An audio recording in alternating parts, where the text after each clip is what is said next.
Civil engineering BTech மற்றும் MTech admission நடைபெறுகிறது. குறைவான கட்டணம், தரமான கல்வி, 100% வேலை வாய்ப்பு உறுதி. உடனே அணுகவும் doctor MGR educational and research institute, Maduravoyal. இப்போ இந்த பையன் இந்த அஜித் குமார் இறந்ததுக்கும் காரணம் என்ன சொன்னீங்கன்னா, அவன் அந்த பெண் வந்து ஒரு விஐபியா, விஐபின்னும் போது அவங்களுக்கு இருக்கக்கூடிய அந்த ஒரு செல்வாக்கு பயன்படுத்தி தான் அவங்க என்ன பண்ணுறாங்க, யாரோ ஒரு ப்ரெஷர் கொடுக்குறாங்க. கடுமையான விசாரணை அவன் தம்பியே ஸ்டேட்மெண்ட் கொடுக்குறாங்க இல்லைங்களா, எங்கள் அண்ணனை என்னை அடிக்கிறாங்க, என் அண்ணனை ஒத்துக்க சொல்லி. என் முன்னாடி என் காதலியோ இல்லை மனைவியோ என் பிள்ளைகளோ கூப்பிட்டு கொடுமைப்படுத்தினாவோ அப்போ நான் ஒத்துக்குவேன் இல்லைங்களா. இது தேர்ட் கிரேட் ட்ரீட்மெண்ட். இது கிரைம் நிறைய காவல்துறையில் பண்ணுறாங்க. இப்போ முதல்வர் சொல்கிற மாதிரி மிரட்டணும், பயந்து ஹார்ட் அட்டாக் வாங்கி செத்துட்டான் அப்படின்றது. இப்படி நம்ம இது முழு பூசணிக்க சோத்தில் மறைக்கிறதுக்காக. அதாவது ஒரு உயிருக்கு ஆபத்தான நிலையில் மருத்துவமனைக்கு வந்தார். நாங்கள் இவரை தீவிர சிகிச்சை பிரிவில் சேர்த்து தீவிரமாக சிகிச்சை அளித்தோம். ஆனால் பலன் இல்லாமல் இறந்துட்டான். முடிஞ்சுதா? ஆனால் அவன் ஜெயிலே செத்துட்டார். அவன் சாதாரணமாக ஒருத்தனை அடித்து கொண்டால் அது கொலை குற்றத்தில் சேர்த்து கொலை குற்றவாளியாக அவனை கைது செஞ்சு சிறையில் போகிறாங்க. அப்போ அந்த அதிகாரிகளே தவறு செஞ்சு ஒருத்தனை கொலை பண்ணாங்கன்னா அவங்களும் கொலை குற்றவாளிகள் தானே. ஆனால் அந்த மாதிரி பண்ணுறது இல்லை. ஏன்னா அவங்க சிஸ்டம் அவங்க கட்டுப்பாட்டில் இருக்குது. அவன் சொல்கிறது போலீஸ் கேட்குறான், நம்ம சொல்கிறது போலீஸ் கேட்பானா? கேட்க மாட்டான். 6 பேர்த்து சஸ்பெண்ட் பண்ணியிருக்காங்க. இது எதற்காக? கண் துடைப்புக்காகவா?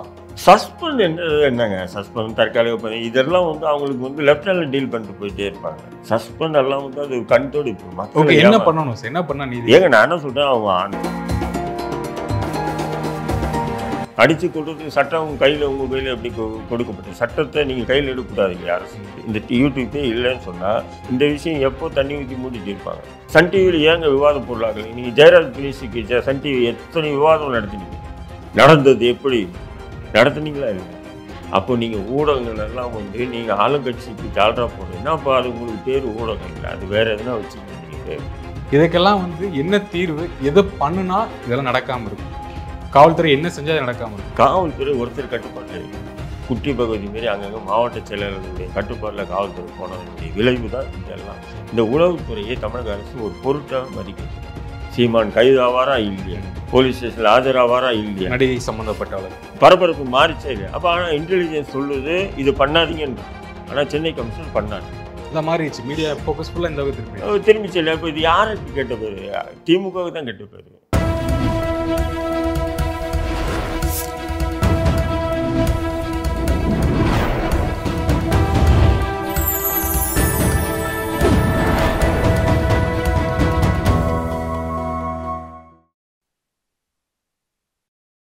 சேனல் 5 தமிழர்களுக்கு வணக்கம்.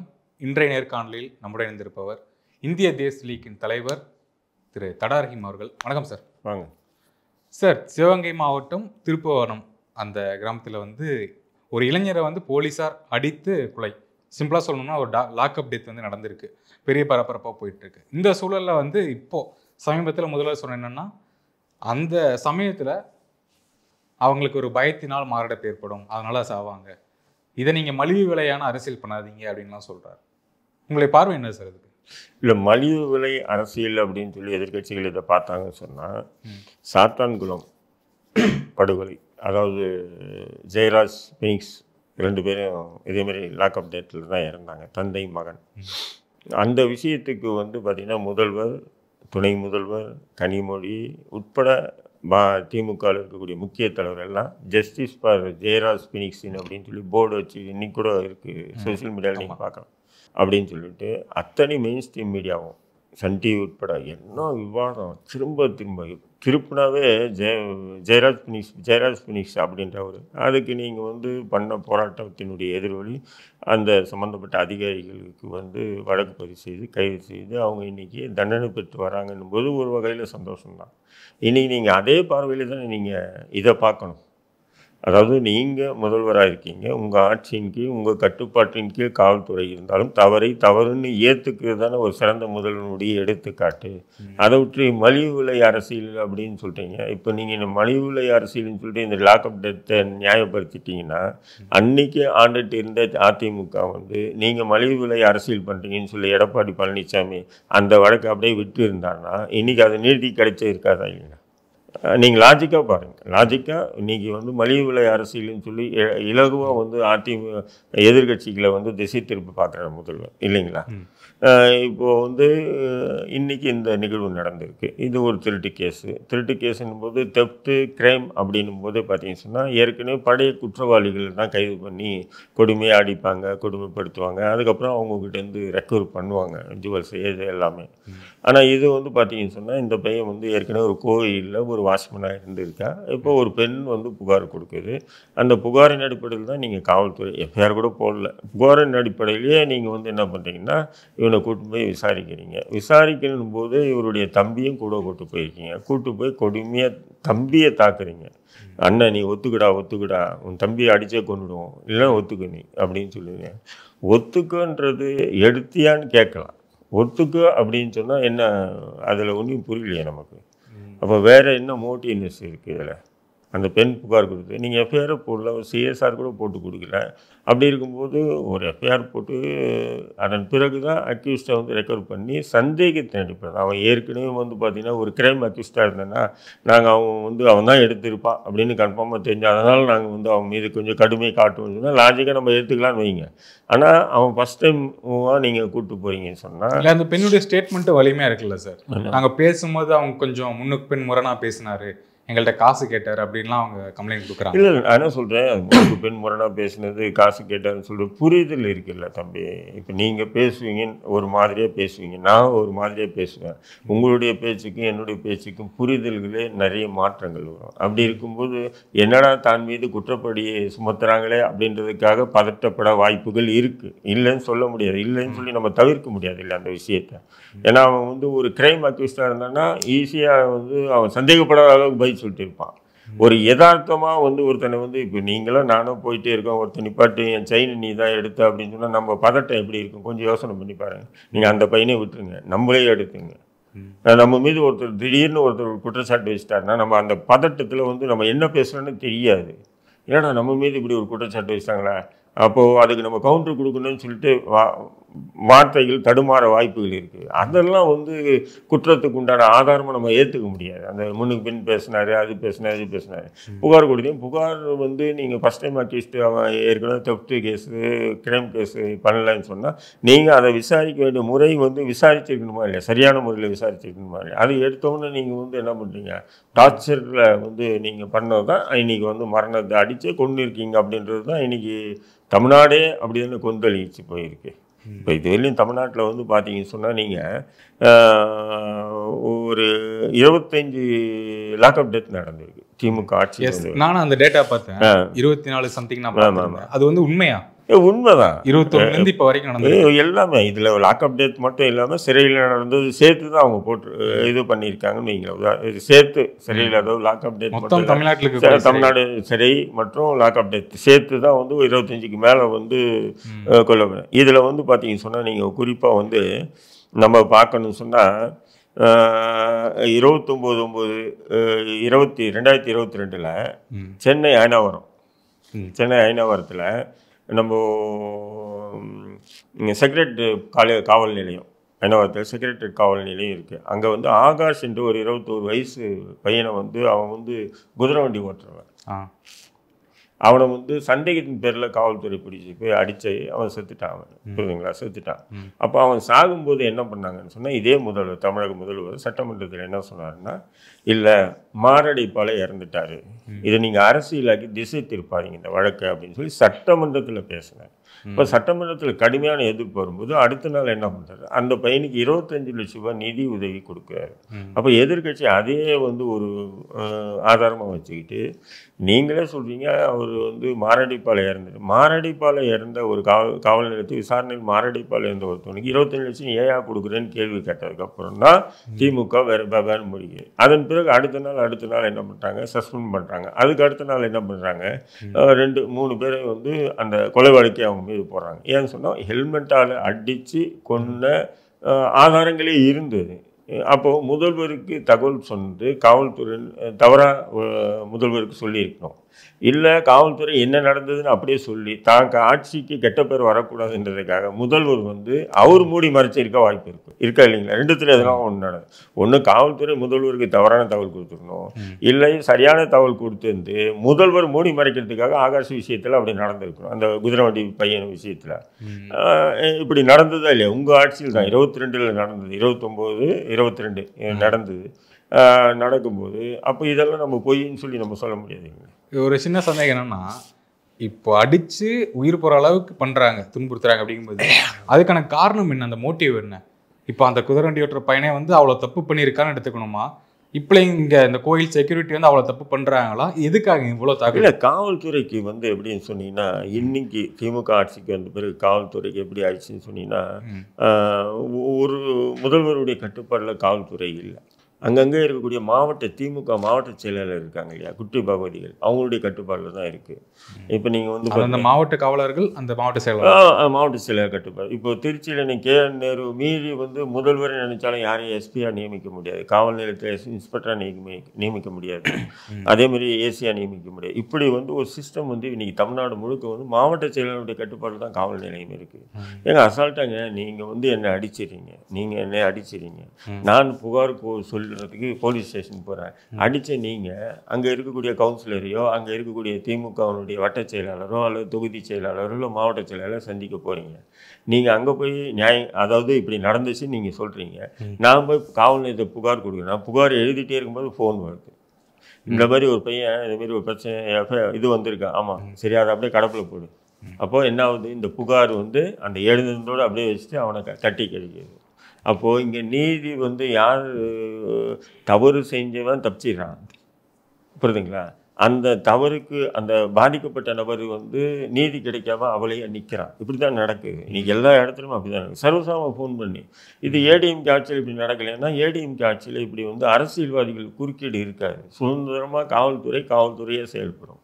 இப்போ இந்த பையன் இந்த அஜித் குமார் இறந்ததுக்கும் காரணம் என்ன சொன்னீங்கன்னா, அந்த பெண் வந்து ஒரு விஐபின்னும் போது அவங்களுக்கு இருக்கக்கூடிய அந்த ஒரு செல்வாக்கு வந்து பயன்படுத்தி தான் அவங்க என்ன பண்ணுறாங்க, யாரோ ஒரு ப்ரெஷர் கொடுக்குறாங்க.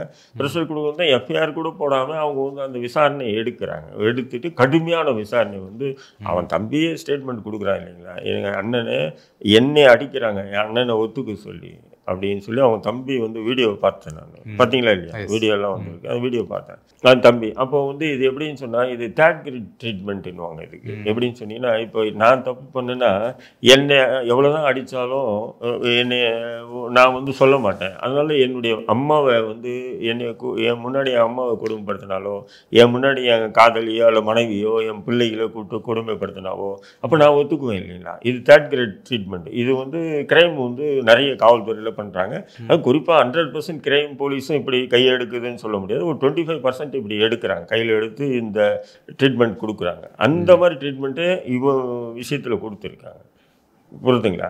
அப்போ கொடுக்கும்போது அப்போ அவன் தம்பிக்கே இந்த அளவுக்கு அடிச்சிருக்கேன்னா அப்போ அந்த குற்றம் சாட்டப்பட்ட நபர் அஜித்குமாருக்கு எந்த அளவுக்கு கொடுமையாக தாக்கியிருப்பாங்க. அப்போ அவன் வந்து நல்ல திடகத்திரமான ஒரு இளைஞனாக தானே இருக்கான். ஒரு பலகீனமான ஒரு நபராக இருந்தால் கூட நீங்கள் சொன்ன மாதிரி வந்து நாங்கள் மிரட்டணும், இப்போ முதல்வர் சொல்கிற மாதிரி மிரட்டணும், பயந்து ஹார்ட் அட்டாக் வாங்கி செத்துட்டான் அப்படின்றது. இப்படி நம்ம இது முழு பூசணிக்காய் சோத்தில் மறைக்கிற கதை.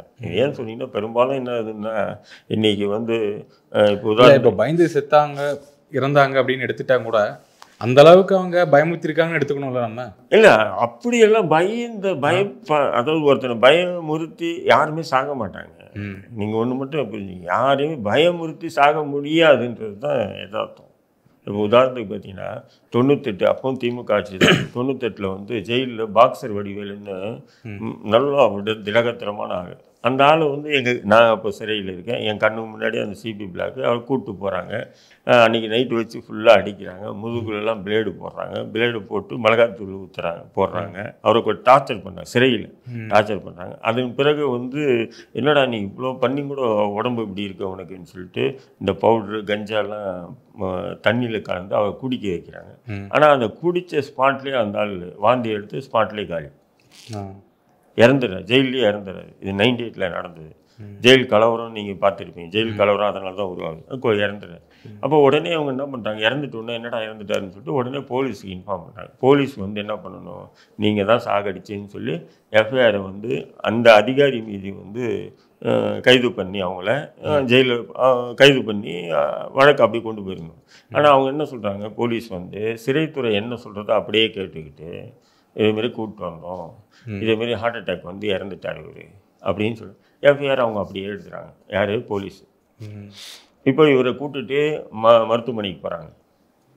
போகும்போது என்ன ஆகுதுன்னா, போலீஸ் என்ன சொல்லுதோ அப்படியே வந்து போஸ்ட்மார்ட்டம் ரிப்போர்ட்டாக கொடுக்குது.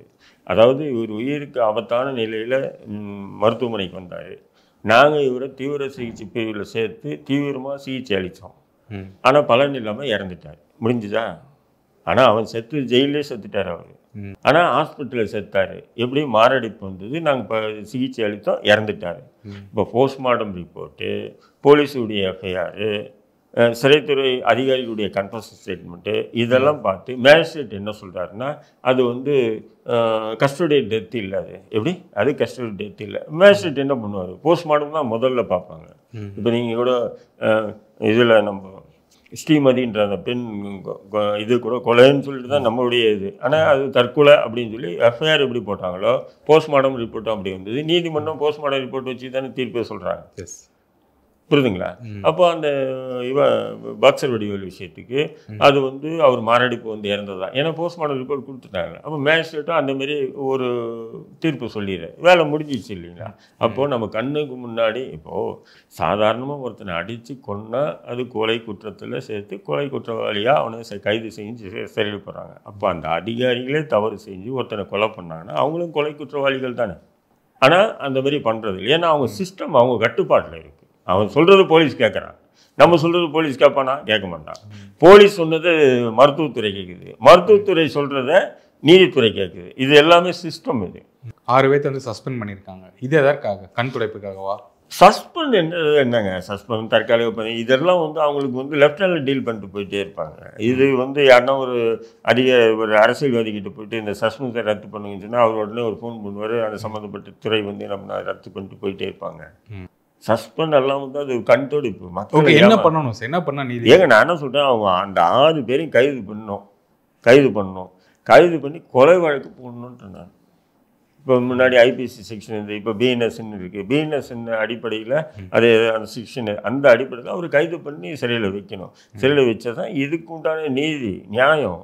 அதுதான் பாதிக்கப்பட்ட மக்களுக்கு வந்து இந்த அரசு நியாயமாக செயல்படுதுன்னு சொல்லிட்டு சொல்லலாம். வெறியும் வந்து வாயால் மென்னுக்கிட்டு நாங்கள் வந்து நேர்மையான ஆட்சி உண்மையான ஆட்சி நாங்கள் அப்படி பண்ணுறோம் இப்படி பண்ணுறோன்னு சொல்கிறது ஒன்றும் இல்லை. ஏன்னா அவன் ஏற்கனவே வந்து பல வழக்கில் தொடர்பு படுத்தி இருந்தால் கூட நம்ம வந்து லாஜிக் அதை கூட நம்ம ஏற்றுக்க முடியாது இல்லையா? அடித்து கொடுத்து சட்டம் உங்கள் கையில் எப்படி கொடுக்கப்பட்டு சட்டத்தை நீங்கள் கையில் எடுக்கக்கூடாது இல்லையா அரசு? இப்போ தம்பி சொல்கிறது தான் எதாவது கேட்டிருந்தோம். தண்ணி கேட்ட போது மிளகாத்தூளை கலந்து தண்ணி அப்படியே வாயில் ஊற்றி விட்டதா தகவலாம் இல்லை. கிரைமை வந்து பொறுத்தவரையிலே நீங்கள் வந்து இப்படியெல்லாம் ட்ரீட்மெண்ட் பண்ண மாட்டாங்க அப்படியெல்லாம் பண்ண மாட்டாங்கன்றது இல்லை. என்ன அதிகபட்சமான கொடுமைகள் வந்து இது கிரைம் தான் அதிகமாக இருக்கும். அதுதான் வந்து கிரைம் அக்யூஸ்ட் ஒருத்தன் மாட்டிக்கிட்டான்னு சொன்னால் ரொம்ப சிக்கலாகும். அதுலேருந்து மீள்றதுக்கு ரொம்ப கஷ்டம். உதாரணத்துக்கு வந்து பார்த்தீங்கன்னா இப்போ நீங்கள் இருக்கீங்க, நம்ம இருக்கோம், நமக்கு தெரிஞ்ச நம்பர் யாரோ ஒருத்தன் கிரைம் வழக்கில் கைது பண்ணிட்டான். அவங்க குடும்பத்தார் வந்து நம்மக்கிட்ட உங்கள்கிட்ட சொல்கிறாங்க, எங்கிட்ட சொல்கிறாங்க, நான் உங்கள்கிட்ட சொல்கிறேன். நீங்கள் என்ன பண்ணி எனக்கு தெரிஞ்ச இன்ஸ்பெக்டர் தான் நான் பேசுகிறேன், நீங்கள் உடனே ஃபோன் பண்ணி சார் இதேமாரி விஷயம் சார், நம்ம பக்கத்து வீட்டுக்கார் பாய் இருக்கார் சார், அவருடைய தெரிஞ்சவங்க சார் அப்படின்னு சொன்னால், தம்பி ஃபோனை வை, ரெக்கமெண்டேஷனே இல்லை கிரைமுக்கு, தம்பி ஃபோனை வை, என்ன நீ பேசுகிற, நீயும் கிரைமில் மாட்டிக்குவேன்னா நீங்கள் எப்படி இருப்பீங்க? அடுத்தது ஃபோன் பண்ணுவீங்களா? அவனுக்கு பண்ண மாட்டோம். இந்த மாதிரி த்ரெட்டனிங்கே இருக்குது. கேட்டால் என்னையா கிரைம்ன்றது வானத்திலிருந்து குதிச்ச தேவதூதர்களா? அவங்க விசாரணைக்குள்ளே போய் நிரபராதிகள் கூட நீங்கள் கூப்பிட்டு போயிருக்கலாம். புரியுதுங்களா? அதுக்கு வந்து யாருமே ரெக்கமெண்டேஷன் பண்ணக்கூடாது. ரெக்கமெண்டேஷன் பண்ணவங்களே நீங்கள் வந்து குற்றவாளி ஆக்கிடுவீங்களா? இதெல்லாம் எந்த விதமான ஏதோ 12ஆம் 13ஆம் நூற்றாண்டு மன்னர்கள் ஆட்சி காலத்தில் நடந்த கொடுமாரி இப்போது மக்களாட்சியில் நடக்கும்போது தான் வேதனையாக இருக்குது. எத்தனையோ மனித உரிமை அமைப்புகள் இருக்குது, எத்தனையோ சோசியல் இது எல்லாம் எதுவுமே பலன் இல்லை. இந்த விஷயங்களுக்கு தொடர்ந்து தானே வருது இந்த மாதிரி. இப்போ 24 25 ஆகும்போது இது பெரிய விஷயமா பேசப்படல இல்லை, அதான் எல்லாமே சைலண்டாக தானே இருந்துட்டு. இல்லை சைலண்டான்னு சொன்னீங்கன்னா பார்த்தீங்கன்னா சிலர் அதை வந்து என்ன பண்ணுறாங்க, இது என்னடா அநியாயம் நடந்ததுன்னு சொல்லிட்டு அந்த குடும்பத்தார் எடுக்கிறாங்க. அதை வந்து உங்களை மாதிரி இன்றைக்கி சோசியல் மீடியா வந்து தான் இதெல்லாம். இன்றைக்கி சோசியல் மீடியா இல்லைன்னா என்ன ஆச்சு, இந்த யூடியூப்பே இல்லைன்னு சொன்னால் இந்த விஷயம் எப்போ தண்ணி ஊற்றி மூடிட்டு இருப்பாங்க. உண்மையில இல்லையா? அப்போ டிவியில் போடலன்னா யாருக்கு தெரியாது. டிவியில் கூட முடிஞ்ச அளவுக்கு அப்படியே தானே பார்க்குறாங்க. விவாத பொருள் ஆக்கலைங்க. சன் டிவியில் ஏங்க விவாத பொருள் ஆக்கலைங்க? நீங்கள் ஜெயராஜ் பினிஷுக்கு சன் டிவி எத்தனை விவாதம் நடத்தினீங்க? நடந்தது எப்படி நடத்துனீங்களா இல்லையா? அப்போ நீங்கள் ஊடகங்கள் எல்லாம் வந்து நீங்கள் ஆளுங்கட்சிக்கு ஜால்ரா போடுறீங்கன்னா அப்போ அது உங்களுக்கு பேர் ஊடகம் இல்லை, அது வேறு எதுனா வச்சுக்கணும். நீங்கள் பேர் ஊடகத்தை பற்றி பேசுகிறேன்னு தப்பாக நினைக்காதீங்க. நீங்கள் இந்த சோசியல் மீடியா இருக்கிறதுனால தான் இன்றைக்கி இந்த மாதிரி விஷயங்கள் கூட பொதுமக்கள் மத்தியில் விவாத பொருளாகுது. அது ஸ்ரீமதி வழக்காக இருக்கட்டும் அல்லது இந்த வழக்காக இருக்கட்டும், நிறைய வழக்குகள் இல்லைன்னு சொன்னால் எல்லாமே இழுத்து மூடிடுவாங்க. இது வந்து மிகப்பெரிய தவறுன்றேன். நான் என்ன சொல்கிறேன், நீங்கள் ஊடக அறம் என்பது உண்மை என்ன நடந்தது எழுது. இப்போது சிறைசாலை இல்லை சார், இந்த உள்ளே போயிட்டாங்க அவங்க எல்லாருமே இந்த வீடியோஸ் போடுறதாகட்டும், உங்கள் வீடியோவிலும் நான் பார்த்துருக்கேன். எங்களுக்கு வந்து அடிதடி நடக்குது, அது எல்லாரும் சொல்கிறது தான்.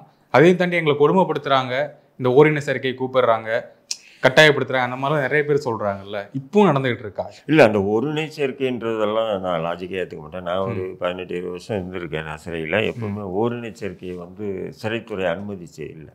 அப்படி ஒரு கால் அந்த எண்ணத்தோடு வெளியே இருந்து அவன் ஏதாவது ஒரு வழக்கில் சிறைக்கு வந்து அங்கே சிறையிலே அந்த மாதிரி ஓரினை சேர்க்கைக்கு உண்டான வேலையை பார்த்தான்னு சொன்னால் அடித்து கையை காலை பிரித்து எடுத்து தனி செல்லில் சேர்த்துருவாங்க, தனி செல் போட்டுருவாங்க, பிளாக் போட்டுருவாங்க ஓரினை சேர்க்கையில். பட்டு கொடுமை வந்து 100% நடக்குது. நீங்கள் அந்த சாப்பாடு என்ன சார் இப்படி இருக்குது அப்படின்னு யாரும் கேட்கக்கூடாது. நேர்காணல் வரும்போது, சார் என்ன சார் மனு பார்க்கறதுக்கு 2 நிமிஷம் கூட ஆகலை, இதுக்குள்ளே கூட்டு போயிட்டீங்க, என்ன சார் அநியாயமாக இருக்குது, எனக்கு அரை மணி நேரம் நான் பார்க்கணும் சார், பேசணும் சார், என்ன சார் அனுமதி கொடுக்கல அப்படின்னு சொன்னால் அதுக்கு டார்ச்சர் பண்ணுவாங்க. என்ன பண்ணுவாங்க? எந்த மாதிரி டார்ச்சர்? இல்லை, அடிச்சு தான் அடிக்கிறது, போய் அடிக்கிறது, லாடம் கட்டுறது, தனி செல்லில் பிளாக்கில் போட்டு வைக்கிறது. இதில் பெரும்பாலும் என்ன பண்ணுவாங்கன்னு சொன்னீங்கன்னா, இந்த மாதிரி பண்ணுறவங்கள வந்து ஜெயிலில் மாற்றுவாங்க. இப்போ சென்னையில் அவங்க குடும்பம் இருக்கும், சென்னையில் இருக்கும், அவனை தூக்கி வேலூரில் போட்டால் வேலூரில் போய் பார்க்க முடியுமா குடும்பத்தை? முடியாது. வழக்கறிஞர் போய் பார்க்க முடியுமா? முடியாது. அப்போ என்ன பண்ணுவாங்க, இந்த கொடுமைகளுக்கெல்லாம் வந்து சகிச்சுக்கிட்டு எதிர்த்து கேள்வி கேட்காம இருப்பாங்க சிறைகளில். இந்த மாதிரி டார்ச்சர் இருக்கும். ரெண்டாவது காவா கேங்கு கிளீன், அதாவது ஸ்கேலஞ்சர்னு ஒருத்தர் இருப்பான், அதாவது சிறையில் வந்து க்ளீன் பண்ணுறதுக்குன்னு அரசு நியமிக்கக்கூடிய நபர்கள். ஆனால் அவங்கள விட்டு காவா க்ளீன் பண்ண மாட்டாங்க. இந்த மாதிரி நபர்களை வச்சு காவா கேங்கை க்ளீன் பண்ண விடுவாங்க, புல்லு பிடுங்க விடுவாங்க, இந்த மாதிரி வேலையெல்லாம் பெருக்கு விடுவாங்க. ஸோ ஆனால் இதுக்கெல்லாம் ஸ்கேலஞ்சர்னு ஒருத்தர் இருக்கார். ஆனால் அந்த ஸ்கேலஞ்சர் என்ன பண்ணுறாருன்னா, முழுக்க அவர் வந்து அதிகாரி வீட்டில் வேலை செய்கிறதுக்கே சரியாக இருக்குது. அவங்க வந்து சிறைக்கு வந்து செய்கிறதில்ல. உதாரணத்துக்கு முடி வெட்டுறதுக்கு 2 பார்பர் இருப்பாங்க ஜெயிலில். ஆனால் 2 பார்பரும் ஜெயிலுக்கு வந்து முடி வெட்டணும் தான் நம்ம பார்த்தே இருக்க மாட்டோம். ஏன்னு சொன்னால் கைதிகளே யாருன்னா முடி வெட்டுறவனோ ஒரு 2 பேர் வச்சு அவங்க தான் வெட்டிகிட்டு இருப்பாங்க. ஆனால் இந்த 2 பேர் இருக்காங்க, நியமிச்சு இருக்காங்க பார்த்தியா அரசு சார்பாக. இவங்க வந்து என்னென்னா காலையில் போனால் சூப்பரண்டுக்கு முடி வெட்டணும், சேவ் பண்ணணும். ஏன்னா அவங்க டெய்லி சேவ் பண்ணணும் இல்லைங்களா? அதேமாதிரி ஜெயிலருக்கு, அடிஷ்னலுக்கு, சூப்பரண்டுக்கு, இப்படியே அந்த அதிகாரிகள் வார்டு இவங்களுக்கு செய்கிறதுக்கு அவங்களுக்கு டைம் சரியாக போடும். சரி, இனி இவங்க வந்து அதிகாரிகள் வந்து இது என்னுடைய பர்சனல் காசில் தான் நான் செய்வேன், நான் சம்பளம் வாங்குகிறேன், நீ போய் கைதிகளுக்கு செய்யுன்னு சொல்கிறது எந்த அதிகாரம் தயாரில்லை. அப்போ இந்த மாதிரி டார்ச்சர் ஒரு விதமான மன உளைச்சல்கள் அதிகரிச்சுட்டே போகும் சிறைக்குள்ளே. அதுவும் வந்து ஏதோ போகிறோம், 1 மாதம் 2 மாதம் இருக்கிறோம், ஓடி வந்துட்டோம், பரவாயில்ல. ஒரு நீண்ட காலமாக சிறையில் ஒரு கொலை கேஸோ அல்லது மற்ற வேறு ஏதோ கேஸ் வந்து வருஷங்களுக்கு மேலே இருந்தோம் சொன்னால் இந்த மாதிரி டார்ச்சர்கள் நம்ம வந்து ரொம்ப மோசமாக இருக்காது. ஏன்னு சொன்னால் நம்மளை எந்த விஷயம் நம்ம எதிர்த்து கேள்வி ஒன்றும் இல்லை. ஃபைலுன்னு சொல்லுவாங்க, செவ்வாய்க்கிழமை ஃபைலு. அங்கே எப்படின்னா சிஎம்எல்லாம் வருவாங்க. சிஎம்னா சீஃப் மினிஸ்டர் இல்லை, சீஃப் மெடிக்கல் ஆஃபீஸர் எல்லாம் வருவாங்க. அப்புறம் வெளியிலேருந்து லீகலைஸ் வருவாங்க செவ்வாய்க்கிழமை. அப்போ அந்த ஃபைலில் வந்து நான் நின்று, சார் எனக்கு வந்து உடல்நிலை சரியில்லை, எனக்கு அவுட் ஹாஸ்பிட்டல் அனுப்புங்கன்னு கேட்டாவோ, அல்லது எனக்கு உணவு சரியில்லை, நல்ல உணவு குடிக்க சொல்லுங்கள் சார், சாப்பிட்டா வாந்தி வருதுன்னு சொன்னாலோ, அல்லது எனக்கு கொடுக்கக்கூடிய பால் அந்த மருந்து மாத்திரை சரியில்லைன்னு சொன்னாலோ உடனே அவனை கூட்டும் போய், அப்போது ஒருத்தன் வந்து இயலாமே தான் அந்த கோரிக்கை வைக்கிறான். நீ எப்படி ஃபைலில் வந்து இந்த கேள்வி கேட்ட, நீ போட்டு அட்டேரின்னு அடிப்பாங்க. அப்போ அடுத்த நாள் வந்து அடுத்த வாரம் ஃபைலில் வந்து ஏதாவது ஒரு கைதி துணிஞ்சு வந்து தனக்கு இல்லை குறைகளை பேச முடியுமா? பேச மாட்டாங்க. இந்த மாதிரி டார்ச்சர் வந்து அதிகமாக இருக்கும். இப்போ மனு வந்து வீட்டில் நம்ம வந்து மனைவியோ அல்லது பொண்ணோ வந்து பேசிட்டே இருக்கணும்னு வச்சுக்கல, போன்னு சொல்லி அவங்க குடும்பத்தார் முன்னாடி இந்த கடலை அடித்து தள்ளுவாங்க. அப்படிங்கும்போது அப்போது என்னடா இது, ஒரு தவறுக்காக தான் ஒரு குற்றம் செய்யிட்டு நம்ம ஜெயிலுக்கு வந்திருக்கோம்னா, இன்றைக்கி நம்மளுடைய குடும்பத்தார் நம்மளை மனு பார்க்கும்போது இவன் யார் நம்மளை ஒரு இதெல்லாம் இந்த டார்ச்சர்லாம் ஓவராக இருக்கும் சிறையில். இன்னும் நடந்துகிட்டு இருக்கு. ஆமாம், இன்னமும் நடந்துட்டு தான் இருக்குது. இப்போ உதாரணத்துக்கு நீங்கள் சிறையில் வந்து நீங்கள் போனீங்கன்னு சொன்னால் உங்களுக்கு பேண்ட் ஷர்ட் எல்லாத்தையும் நிர்வாணப்படுத்தி தான் உள்ளே விடுவாங்க. ஏன்னு சொன்னால் அதில் லாஜிக்காக அவங்க சொல்கிறது என்னென்னா, நீங்கள் ஏதாவது விஷம் விரக்தியில் எதுனா எடுத்துகிட்டு வந்து ஆயுதங்கள் எதுனா எடுத்துகிட்டு வந்து உங்களை நீங்களே தற்கொலை பண்ணிட்டு நாங்கள் வந்து குற்றவாளி ஆகும் அப்படின்னு அது லாஜிக்காக ஏற்றுக்கலாம். நான் என்ன சொல்கிறேன், இதெல்லாம் ஒன்ஸ் அப் அந்த டைமில் நீங்கள் அப்படி பண்ணீங்க லாஜிக்காக ஏற்றுக்கலாம். இன்றைக்கி வந்து நவீனமாக வந்து ஏர்போர்ட்டில் போனால் நிர்வாணப்படுத்திட்டே உள்ளே போகிறோம். ஏர்போர்ட்டில் ஸ்கேனர் இருக்கு இல்லையா, அந்த மாதிரி ஸ்கேனர் வைங்க. ஆனால் ஸ்கேனர் இருக்குது இருந்தாலும் இவங்க என்ன பண்ணுவாங்க, ஸ்கேனர் இல்லை, ஸ்கேனர் விட்டு வெளியே விட்டு அதை நிர்வாணப்படுத்தி தான் உள்ள அனுப்புவோம். அதெல்லாம் மென்டல் டார்ச்சர். அது உள்ளே பல பேருக்கு அதிகாரிகள் பல கைதிகள்லாம் நின்றுட்டு இருக்கும்போது பேண்ட் அவரு சட்டை அவரு இல்லை ஜட்டி அவரு எல்லாத்தையும் அவருக்கு ஒருத்தர் நிர்வாணமாக நிற்கணும் என்பது எவ்வளோ பெரிய மன உளைச்சலுக்குள்ள ஆகும் சொல்லுங்கள். இந்த மாதிரி டார்ச்சர்கள் எல்லாமே ஏன்னா எவ்வளோ மனித உரிமை நாங்கள் கூட சரியில் இருக்கும்போது எவ்வளோ புகார்கள் எவ்வளோ மனுக்கள் நீதிமன்றங்களை என்ன பண்ணுறாங்கன்னு சொன்னீங்கன்னா, நம்மளுடைய என்ன நியாயமான விஷயங்கள் கூட நீதிமன்றத்தை ஒரு 50% கூட உள்வாங்கிறது இல்லை. அவங்க குற்றவாளி தானே அப்படின்னு சொல்லிட்டு அந்த புகாரை நாங்கள் தொடுக்கக்கூடிய அந்த வழக்கை கூட அவங்க லேசாக தள்ளுபடி பண்ணுறாங்க. இவனே ஒரு அக்யூஸ்ட். ஏன்னா அந்த பிபி தரப்பு அரசு தரப்பு ஆர்குமெண்ட்டே எப்படின்னு சொன்னால் was in 3 or 4 murder case, அது இருக்குது இது இருக்குது, உங்களுக்கு வந்து 75 கேஸ் இருக்குது, இவருக்கு ஹெச்எஸ் இருக்குது, இவருக்கு 110 அது இருக்குது இது இருக்குதுன்னு போட்டு அட்டுக்குவோம் பாருங்க. நீதிபதிக்கு எதுவுமே தெரியாது, அவர் தள்ளி விட்றான்ன்றது அதெல்லாம் பேச மாட்டார். அப்போ என்ன பண்ணுவாங்க, சரி நான் என்ன சொல்கிறேன், 100 வழக்கு இருக்கட்டும், அவங்க தப்பே 100 வழக்கு இருக்கட்டும், அது வழக்காச்சு நீதிமன்றமாச்சு, அது வேறு விஷயம். இப்போ அவன் என்ன குற்றச்சாட்டு நீதிமன்றத்துக்கு வந்திருக்கான், அதுக்கு தீர்ப்பு சொல்லணுமா இல்லை நீதிபதிகள்? எந்த தீர்ப்பும் இல்லை. இப்போ சமீபமாக பார்த்தீங்கன்னா சிறைத்துறையில் நடக்கிறது என்னென்னா, எல்லா இடத்துலையும் இது இருந்தது, அதாவது பிசிபின்னு ஒன்று. இப்போ நான் சிறையில் இருக்கேன், நீங்கள் என்ன நேர்காணல் பார்க்க வரீங்க, பார்க்க வரும்போது ஒரு 2000 ரூபாய் பிசிபியில் எங்கிட்ட கொடுக்க முடியாது, பிசிபியில் போட்டு என் பேரில் போட்டிங்கன்னா அந்த 2000 ரூபாய்க்கு டோக்கன் நான் வாங்கி வச்சுக்கேன். அந்த டோக்கனில் வந்து இப்போ சிறையில் வந்து சாப்பாடு சரியில்லைன்னு வச்சுக்கல, ஒரு டீ வாங்குறது, ஒரு வடை, இதுதான் அதுக்குன்னு சொல்லி 5 ஸ்டார் ஹோட்டல் இதெல்லாம் கிடைக்காது. டீ, வடை, பிஸ்கெட்டு, ப்ரஷ்ஷு, பேஸ்ட்டு, இப்படி வாங்கிறதுக்காக பிசிபின்னு ஒரு சிஸ்டம் இது. இப்போ வந்து இருக்கக்கூடிய சிறைத்துறை டிஜிபி வந்து என்ன பண்ணுறது, அதை ரத்து பண்ணுறாரு. அந்த வாய்ப்பு கூட இல்லை சிறைவாசிகளுக்கு. அப்போ இதெல்லாம் ஒரு கொடூரம் தானே, காலங்காலமாக நடந்துட்டு வந்தது. கேட்டால் இப்போ அதெல்லாம் மேனுவல் இல்லை. அப்போ மேனுவல் இருக்கிறதெல்லாம் நீங்கள் செயல்படுத்தினா, மேனுவலில் இவ்வளோ இருக்குது. ஒருத்தர் நீதிமன்றத்தில் 15 நாள் காவல் நீதிமன்றத்தை ப்ரொடியூஸ் பண்ணுறாங்க, அடுத்த முறை அதே தேதியில் போய் நம்மளை நீதிமன்றத்தை ப்ரொடியூஸ் பண்ணலன்னு சொன்னால் சிறைத்துறை வந்து விடுதலை வச்சிடணும், விடுதலையே பண்ணிடணும். இப்போ யாருன்னா பண்ணுறாங்களா?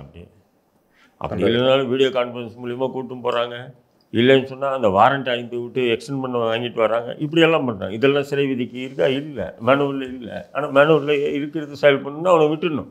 இப்போ 25 மரணங்கள், லாக்அப் மரணங்கள் அப்படிங்கிற மாதிரி எடுத்துக்கலாம். இப்போ நடந்திருக்கு. இதுக்கெல்லாம் வந்து என்ன தீர்வு, எதை பண்ணுனா இதெல்லாம் நடக்காமல் இருக்கும்? காவல்துறை என்ன செஞ்சால் அது நடக்காமல் இருக்கும்? காவல்துறை ஒருத்தர் கட்டுப்பாட்டில் இருக்கணும். யார் கட்டுப்பாடு, முதல்வரோ அவர் மகனோ அவர் மகளோ மனைவியோ, யார் கட்டுப்பாட்டில்? இது ஒருத்தர் கட்டுப்பாட்டில் இருக்கணும். இன்றைக்கி ஒருத்தர் கட்டுப்பாட்டில் இல்லை திமுக ஆட்சியில் காவல்துறை. இதை நான் பல முறை பல இடத்துல திரும்ப பேசுகிறேன். குட்டி பகுதி மாரி அங்கங்கே மாவட்ட செயலாளர்களுடைய கட்டுப்பாட்டில் காவல்துறை போனதனுடைய விளைவு தான் இதெல்லாம். இது என்ன ஆகுதுன்னா, ஒரு இன்ஸ்பெக்டருக்கு அசால்ட்டாக ஒரு தைரியம் வந்தது, நமக்கு என்ன தலைவர் இருக்குது, தலை இருக்குது, பார்த்துக்கோ. புரியுதுங்களா உங்களுக்கு? எஸ். நமக்கு என்ன ஆசை இருக்குது, குட்டி பகுதி ஆசை இருக்குது, நம்ம எது செஞ்சாலும் நம்ம எதுவும் தப்பிச்சிக்கலாம் இப்படின்ற ஒரு ஆணவம் காவல்துறைக்கு. சரி, அதுக்கு நான் 100% சொல்ல முடியாது, ஒரு 25% காவல்துறைக்கு இருக்குது. ரெண்டாவது முக்கியமாக இன்னொரு இதில் என்ன சொன்னால், இன்டெலிஜென்ஸ், அதாவது உளவுத்துறைன்றாங்க பார்த்தீங்களா, இந்த உளவுத்துறையை தமிழக அரசு ஒரு பொருட்டாக மதிக்கிறது இல்லை. ஏன்னா உளவுத்துறை அவ்வளோ இம்பார்ட்டன்ட். அதிமுக ஆட்சியிலெல்லாம் பார்த்தீங்கன்னா ஐஜினாக்கு தான் ஐஜின்ட்டு ஒரு ரிப்போர்ட் போட்டு அனுப்புனாருன்னா டிஜிபி அக்செப்ட் பண்ணுவாப்பில்ல. டிஜிபி அக்செப்ட் பண்ணிட்டு இம்மீடியட்டாக தமிழ்நாடு முழுக்க எஸ்பிக்கு வந்து ஃபார்வர்ட் பண்ணுவாங்க, எஸ்பி, டிஐஜி, ஐஜிக்கு எல்லாமே. அப்போ அவங்க அதை அப்படியே நடைமுறைப்படுத்துவாங்க. இன்றைக்கி அப்படியெல்லாம் இல்லை. இன்றைக்கி உளவுத்துறையோ ஒரு பொருட்டு மாதிரியாக கூட பதிக்கிறது இல்லை காவல்துறை. இப்போ கமிஷனர் இருக்காருன்னா கமிஷனர் அவர் வந்து என்ன பண்ணுமோ அவர் முடிவு, ஒரு இன்டெலிஜென்ஸ் சொல்கிறாங்கன்றதுக்கு இன்டெலிஜென்ஸ் இப்படி நீ கைது பண்ணி தூக்கி போட்டு பார்த்துக்க. இப்போ உதாரணத்துக்கு சொல்கிறோம் பாருங்கள், ஒரு முதல்வருடைய 76வது பிறந்த நாள் விழா நடக்குது சென்னையில். நடக்குதா இல்லையா? நடந்துகிட்டே இருக்கு. அத்தனை கூட்டணி கட்சி தலைவர்களும் அந்த மேடையில் உட்காந்துருக்காங்க. அத்தனை ஊடகங்களும் லைவ் ஒளிபரப்பு பண்ணுறாங்களா இல்லையா? அந்த நேரத்தில் சென்னை கமிஷனர் தன்னிச்சையாக எடுத்த முடிவு என்னன்னா, சீமானுக்கு வாரண்ட் அனுப்பி கூப்பிட்டது. இது இன்டெலிஜென்ஸ் எதிர்ப்பு தெரிவிக்குது. முதல்வருக்கு விழா நடக்குது, இந்த நேரத்தில் வேணாம் ஏன்றாங்க. ஆனால் இன்டெலிஜென்ஸுடைய பேச்சை கேட்கல, கூப்பிட்டு வாரண்ட்டை போட்டு. அப்போ என்ன ஆச்சு, அத்தனை ஊடகங்கள் இப்படி காமிச்சிட்டு இருந்தது, திருப்பி இப்படி காமிச்சாங்களா இல்லையா? ஆமாம். சீமான் கைது ஆவாரா இல்லையா? போலீஸ் ஸ்டேஷனில் ஆஜராவாரா இல்லையா? நடிகை சம்மந்தப்பட்ட வழக்கு பரபரப்பு மாறிச்சா இல்லையா? அப்போ ஆனால் இன்டெலிஜென்ஸ் சொல்லுது இது பண்ணாதீங்கன்றாங்க. ஆனால் சென்னை கமிஷனர் பண்ணாரு. அதான் மாறிடுச்சு. மீடியா ஃபோக்கஸ் ஃபுல்லாக இந்த திரும்பிச்சு இல்லையா? இப்போ இது யாருக்கு கெட்ட பேர்? திமுகவுக்கு தான் கெட்ட பேர். திமுக தான் அவர் பேர். நான் என்ன சொல்கிறேன், சீமான் ஓடிய போகிறேன். அவர் ஒரு கட்சியினுடைய அரசியல் கட்சி தலைவர். அவர் இன்னைக்கு இல்லை நாளைக்கு மறுநாள் கூப்பிடு, என்ன தவறு? முதல்வர் பிறந்த நாள் விழா இங்கே கிராண்டாக கொண்டாடிட்டு பெரிய பூஸ்ட் பண்ணிகிட்டு இருக்காங்க. இந்த நேரத்தில் ஒரு வாரண்ட்டு கூப்பிட்டு வச்சு, இப்போது இதில் யார் உண்மையிலே திமுக ஆதரவானவர்னு பார்த்தீங்கன்னா, திமுக எதிரானவர் யாருன்னு பார்த்தீங்கன்னா சென்னை கமிஷன் தான். புரியுதுங்களா இல்லையா உங்களுக்கு? இப்போ உதாரணத்துக்கு சட்டமன்றம் நடக்கும்போது எப்பவும் நான் பல வருஷமாக இருக்கேன், நான் பல போராட்டங்களை முன்னெடுத்திருக்கேன். எப்பவும் நான் ஒரு போராட்டம் செய்கிறேன்னு சொல்லிட்டு நான் மனு கொடுத்தாவே உடனே இன்டெலிஜென்ஸ் எஸ்பி ரேங்க்கு கூப்பிட்டு நான் சொல்லுவாங்க, ரஹீம் பாய் தயவு செய்து சொல்கிறத கேளுங்க, சட்டமன்றம் நடந்துட்டு இப்போ எதுவும் பண்ணாதீங்க, ஒரு 2 நாள் கழிச்சிங்க, அதுக்கப்புறம் நீங்கள் பண்ணுங்கன்னு ரெக்வஸ்ட் பண்ணுவாங்க, கன்வின்ஸ் பண்ணுவாங்க நம்மளை. என்ன இங்கே சட்டமன்றம் நடந்துகிட்டு இருக்கும்போது இங்கே சவுக்கு சங்கர் வீட்டில் ட்ரைனேஜ் ஊற்றினாங்களா இல்லையா? அப்போ இதுக்கு யார் கெட்ட பேர்? ஆளுங்கட்சிக்கு தான் கெட்ட பேர். அப்போது இன்டெலிஜென்ஸுடைய பேச்சுக்கு யாருமே கேட்கறதில்ல காவல்துறை. சென்னை மட்டும் இல்லை, நாட் ஓன்லி சென்னை, இது தமிழ்நாடு முழுக்க இது நடக்குது. ஏன்னா அங்கங்கே குட்டி பகுதியுடைய ஆசை இருக்குது. அதனால தான் இந்த லாக்அப் டெத்துக்குள்ளெல்லாம் யாரோ ஒருத்தன் சொன்னன்னு சொல்லிட்டு அதிகாரத்தை துஷ்பிரயோகம் செஞ்சு அவங்க என்ன பண்ணுறாங்க, நம்ம சொல்லிட்டாங்க, நம்ம இவனை எப்படியாவது பிடிச்சி இவன் தான் அப்படின்னு, ஏன்னா அடுத்த ஸ்டெப்பு போகக்கூடாது, இவனோட முடிக்கணும் வழக்குன்னு அடி அடிச்சிருக்காங்க. அதில் இந்த கொடுமையான மரணம் ஏற்பட்டிருக்குன்னா இது நிச்சயமாக இதை சாதாரணமாக அவர்களை கைது பண்ணி அவர் கொலை வழக்கில் சிறையை தள்ளணும். அப்போ தான் நீ பணம் கொடுக்குற, 10 லட்சம் கொடுக்குற, 5 லட்சம் கொடுக்குற, இதெல்லாம் மயிலாது, நீ கொடுக்காம போகாது வேறு விஷயம். அப்போ தான் இன்னொருத்தன் இது பண்ணுற தவறுகள் செய்ய மாட்டான், நம்மளும் ஜெயிலுக்கு போகணும், வருமா வரதான். இதுதான் நான் எதிர்பார்க்கறது. ஓகே சார், உங்கள் நேரத்துக்கும் நேர்காணலுக்கும் மிக்க நன்றி. வணக்கம் சார்.